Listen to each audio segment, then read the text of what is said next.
বকরম দিয়ে গলা কাটিংটা কিভাবে করবেন? তো দেখুন আমি এখানে একটা বকরম নিয়েছি।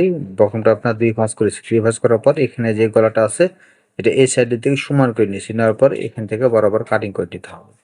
দেখুন আমি যে কাটিং করে নিয়েছি, তো এইভাবে আপনারা মূলত বাসায় বসে থেকে আপনার ঘরে এই কাজগুলো করে নিতে পারবেন। এখানে আমি গলাটা কাটিং করে নিয়েছি। তারপর এখানে যেহেতু বরাবর কাটিং করেছি এজন্য এখান থেকে ১.৫ ইঞ্চি পরিমাণ বাড়তি করে কাটিং করে নিতে হবে।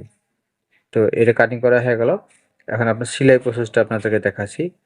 প্রথমে আপনারা এই সাইডের দিকে পাতা করে সেলাই দিয়ে দিবেন, যেদিকে আমি কাটিং করছি এদিকে পাতা করে সেলাইটা করে নিয়েছি, সেলাইটা আটকে নিয়েছি। নেওয়ার পর এখান থেকে দেখতে পাচ্ছেন যে বাড়তি সিটগুলো আছে এটাকে বরাবর কাটিং করে নিতে হবে।